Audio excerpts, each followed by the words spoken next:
정의당 인간들아, 부모형제 자식들이 간판 언제 내릴 건지 좀 물어봐 주세요. 정의당이 아직도 있었어? 정의당을 이렇게 비유해서 안 됐지만 굳이 비유하라면 제가 어머니입니다.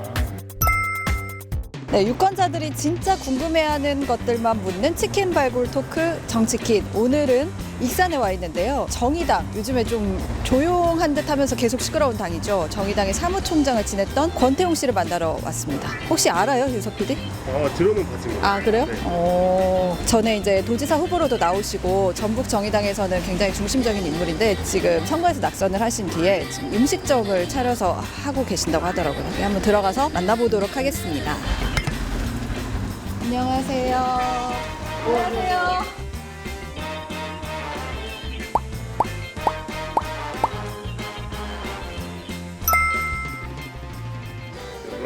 아, 노랑통닭.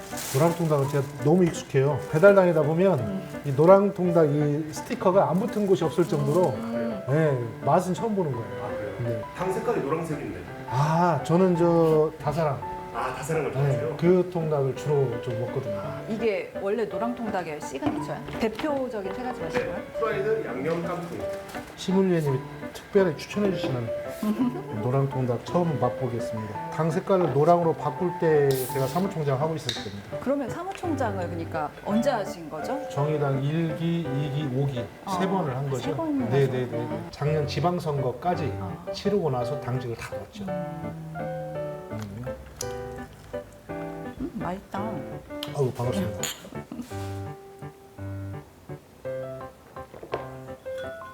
가게를 오픈을 언제 하신 거예요? 그러니까 이제 2020년 총선 끝나고 네. 이제 코로나가 한참 때 그때 7월 달에 만 3년이 넘었네요.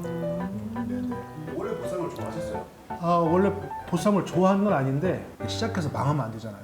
그래서 내가 사람들이 보통 이제 고기는 다 대체적으로 다 드시고 거기에서 보쌈 같은 경우는 좀 가격대가 있긴 한데 이게 1인 보쌈 그때 코로나 때라 1인 도시락이나 이런 틈새가 좀 있겠다. 그렇게 해서 이제 배달 그다음에 보쌈 도시락 이렇게 한번 내치게 해봤는데 다행히 망하지 않고 짭짤하신가요? 짭짤한 정도는 아니고요. 선거 빚은 못 갚고 생활하는데 불편 없는 정도. 네.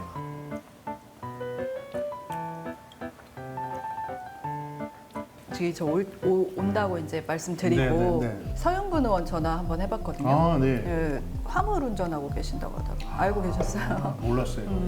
정치인들은 쉬실 때 그러니까 참 좀 애매하시기도 하겠어요. 참 문제예요. 왜냐하면 저는 이제 정치 생태계 이렇게 얘기를 하는데 뜻이 있어도 네. 그 가진 게 별로 없는 사람들이 정치하기엔 되게 힘든 거죠. 그래서 이제 외국 같은 데는 이제 정당이나 정당 연구원 이런 데서 이 낙선한 정치인들이 활동을 하면서 생활을 할 수 있는 이제 그런 좀 공간들이나 환경들이 많이 있거든요. 정치인이 낙선을 해도 공부도 하고 활동도 하고 좀 생활도 할 수 있는 어떤 이런 환경들이 되는데 우리는 뭐이 낙선하게 되면 진짜 반건달이잖아요. 이러다 보니까 이제 자산이 없거나 이렇게 뭐 소득이 없는 이런 사람들은 이 정치를 좀 이어가기 상당히 어렵죠. 그런 면에서 보면 특히 청년들이 정치권에 진입하기 굉장히 어려운 거죠.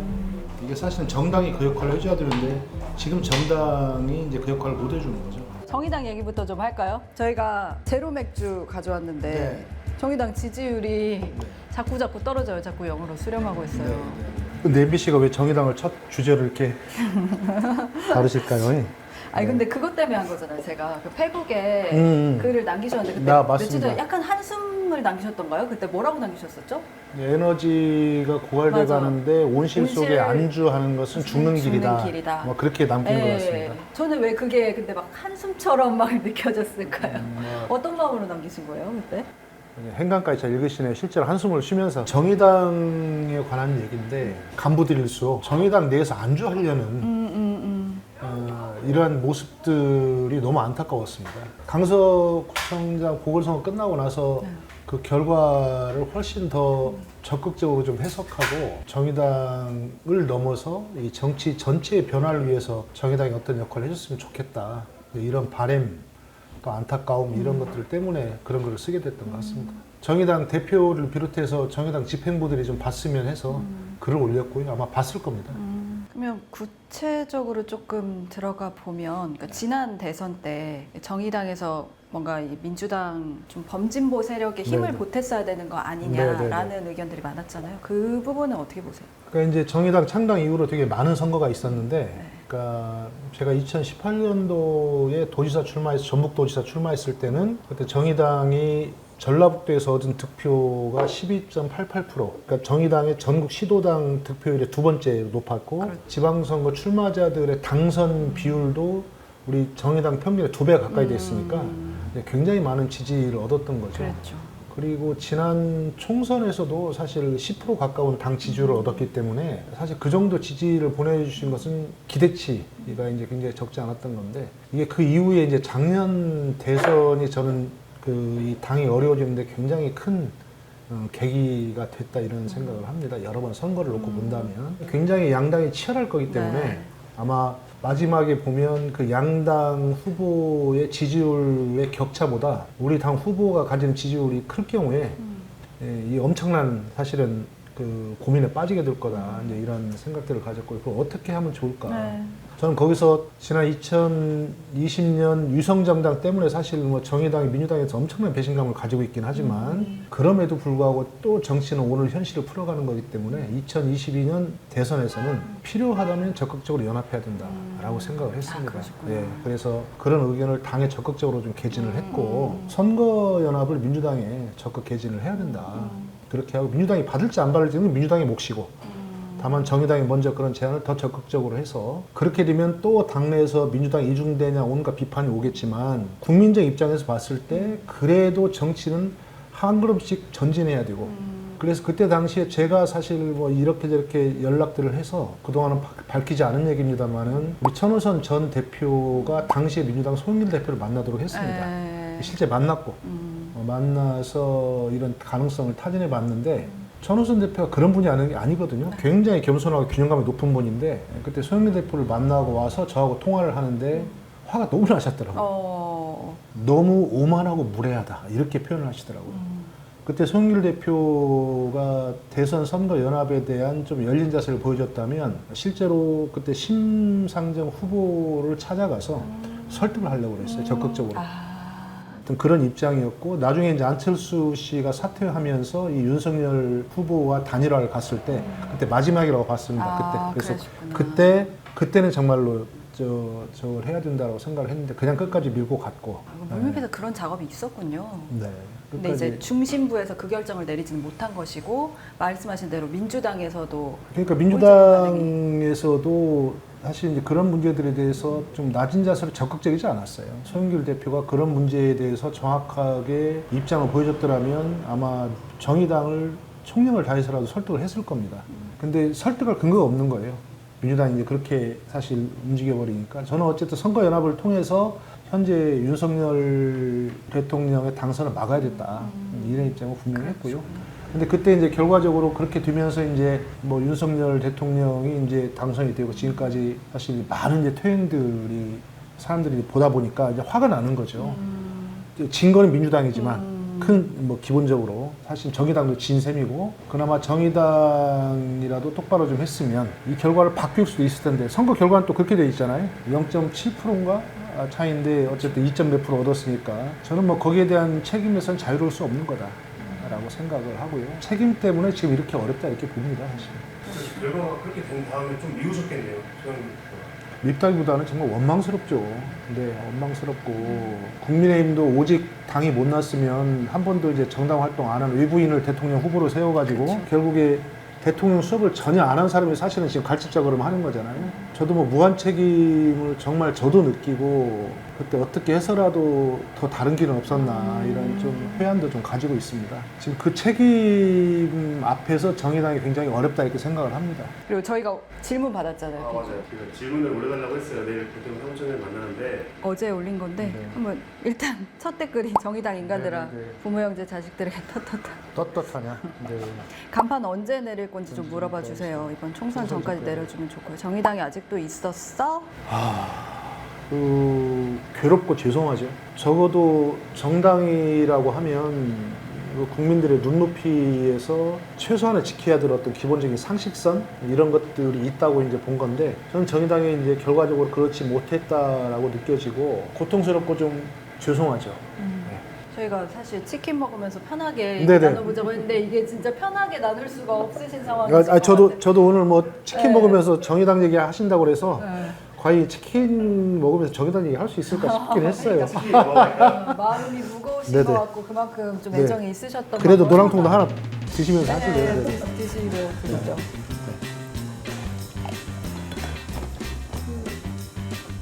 네, 좀 먹고 아까 드시고 전화도 받으시고 좀 쉬었다 하시고. 네, 보전 제복입니다. 네, 오늘 월요일 날 정기 휴일이에요, 저희들. 아이고, 죄송해요. 하필 월요일이네요. 네, 감사합니다. 전화 많이 오네요. 그래도 짧은 시간에. 네? 이 짧은 시간에 전화가 많이 오네요. 속상하죠, 진짜. 예, 하나 주시죠. 아유. 지금 계속 촬영하고 있는데. 이정미 대표나 심상정 의원이랑 최근에 뭐 통화하신 적 있으세요? 아, 최근에 통화하지 않았어요. 최근에 통화 안 했고요. 속만 상할 것 같아서. 네, 속만 상할 것 같아서 따로 뭐 저진 않고요. 어떻게 보면 페북에 그 글을 올린 거는 이정미 대표 뭐라고 올린 겁니다. 근데 지금 이 상황으로 이렇게 가서는 길이 없다. 그리고 오히려 저는 정의당이 지금이야말로 오히려 노회찬 의원 얘기하셨던 것처럼 정치의 판을 바꾸려고 더 적극적으로 나설 때지 소위 뭐 진보통합이나 이런 얘기들은 이미 2012년 통합진보당 때 충분히 해봤거든요. 네, 근데 해봤는데 안 된 이유가 있거든요. 뭐 때문이에요? 작은 욕심 때문에 큰 대의가 좌절된 게 저는 통합진보당 사태라고 보고요. 근데 지금 뭐 진보통합을 어제 정보위원회에서 뭐 결정을 했던데 오늘 사퇴하셨잖아요, 이정미 대표가. 네네. 과연 그 결정이 현재 정치 판을 바꾸는데 어떤 영향을 미칠 수 있을까 생각하면 되게 안타까운 거죠.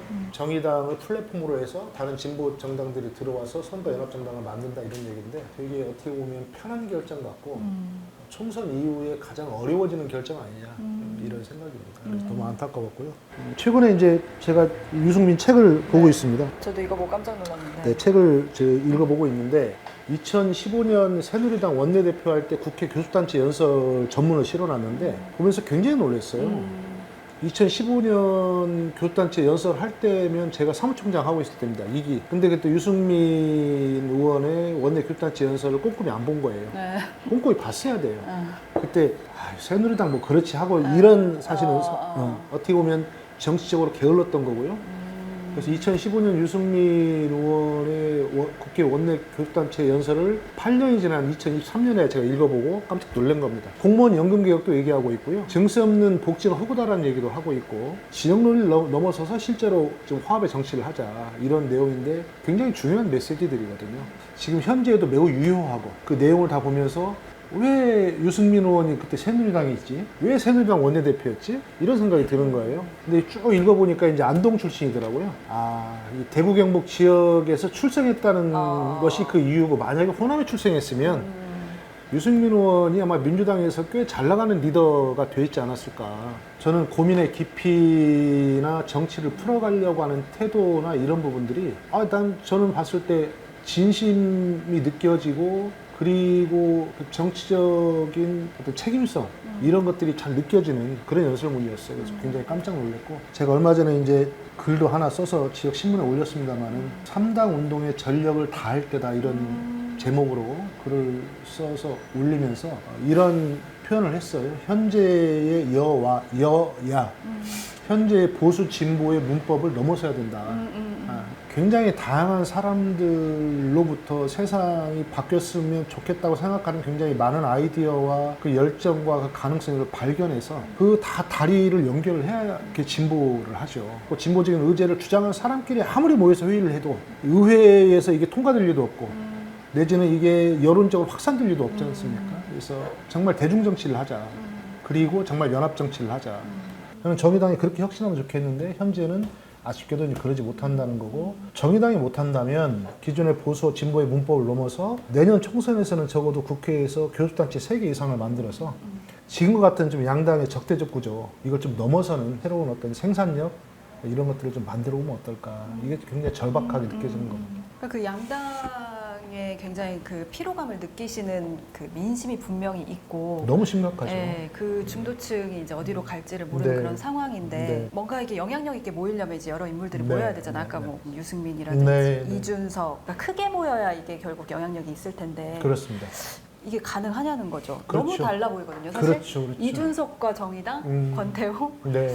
갈 수 있을까요? 목표가 너무 달라서 네. 사실 이게 말 그대로 뭐 출세 정치인 기존에 이렇게 쭉 그 정치를 해오면서 너무 이제 많은 흠결이 있는 이런 사람들 이라면 사실은 저는 뭐 정치를 함께 해서는 안 된다고 생각을 해요. 다만 그 우리 헌법이 얘기하고 있는 헌법상의 기본 정신에 크게 어긋나지 않는 수준이라면 또 민주주의 가치와 공화주의 가치에 대해서 적어도 기본적인 고민만 하는 사람이라면 지금의 위기 앞에서 실효성 있는 3당 체제를 같이 만들어서 정치를 바꿉시다. 이 목표를 저는 같이 할 수 있다고 보는 거예요. 넓게. 기존의 여야와 보수 진보를 넘어서 이런 토의의 장을 만들고 실효적 3당 체제를 형성해낼 수 있다면 저는 이게 그 당 하나를 만드는데 그치지 않을 거다. 적어도 그 당을 만드는 과정에서의 토론 과정, 또 그 당을 만드는 과정에서 서로 어떤 정책적, 정치적 격차를 줄여나가는 그런 어떤 토론의 내용, 이런 것들이 향후 정치의 전반에 영향을 미칠 거라고 보는 거예요. 이런 이제 가정을 해보는 겁니다. 그럼에도 불구하고 예를 들어 뭐 페미니즘 네. 이런 부분에 이제 뭐 이준석 대표가 좀 대표적으로 네, 네. 전에 이제 뭐 네, 네. 그런 네. 페미니즘 부분에서 과연 그러니까 말씀하신 대로 선거 이후에까지 어떤 최소한의 일치를 가지고 갈 수 있는가? 네, 네. 그리고 예를 들어 불평등 이런 문제에 대해서 진보 정당이 고민했던 것만큼 네. 고민을 가지고 있을까라는 의문이 여전히 들거든요. 그렇죠. 네. 뭐 충분히 뭐 그동안의 언행 등을 비추어서 뭐 제기할 수 있는 문제라고 보고 저는 직접 얘기해봐야 되는 문제라고 보는 겁니다. 얘기해보는 문제고 어느 정책이든 어느 이슈건 어느 정도의 균형감만 가지고 있다면 그 차이는 저 좁혀낼 수 있다. 대화해 볼 수 있다. 네, 이렇게 보는 겁니다. 제3당들이 보통 수명이 그렇습니다. 짧았잖아요. 그리고 제3당 수명이 대체로 지금까지 짧았던 건 뭐냐면 네. 다 개인 중심으로 선거 때 급조가 됐어요. 그쵸. 대부분. 네. 네. 네, 개인 중심으로 선거 때 다 급조가 됐기 때문에 사실은 뭐 그 이후에 갈 어떤 애당초 목표나 지속성이 없던 거고. 이번엔 다를까요?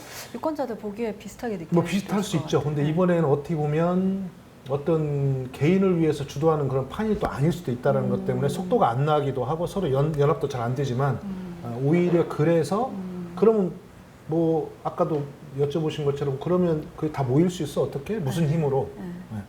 근데 저는 그게 어떤 시대적인 요청이다라는 생각이 드는 시대적인 거예요. 요청. 예. 그러니까 단순히 선거용으로 모이는 건 의미가 없다고 보시는 거죠 지금? 선거용으로 모이는 건 안 모여질 겁니다.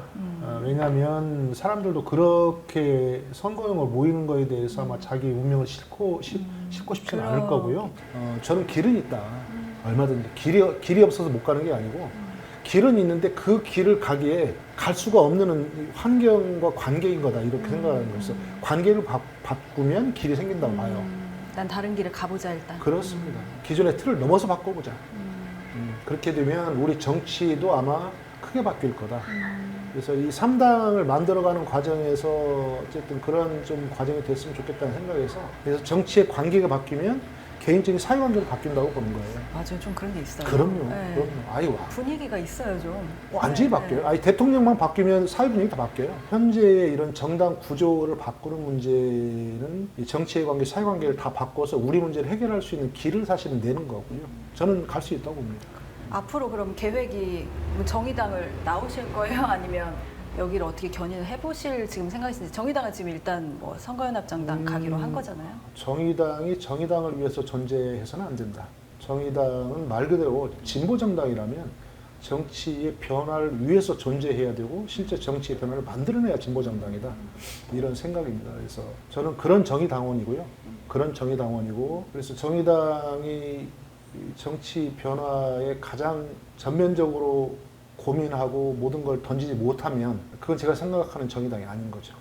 그래서 정의당이 실제로 지금 3정당 체제, 실효적 3당 체제가 실제 만들어지는데 도움이 될 수 있다면 뭐든 할 생각이고 만약에 그게 아니라면 이제 정치를 접을 생각입니다. 그 정도 했으면 됐다 하는 여러 의미로. 네. 오늘 말씀 여기까지. 네, 오늘 네. 굉장히 좀 마음이 무거우시기도 오랜만에 이렇게 말씀하시는 거잖아요. 유권자분들한테. 통닭 앞에 두고 참 많은 말씀을 드렸습니다. 어차피 이제 방송을 보시는 분들께 또 드리고 싶은 네. 말씀이라면 정치에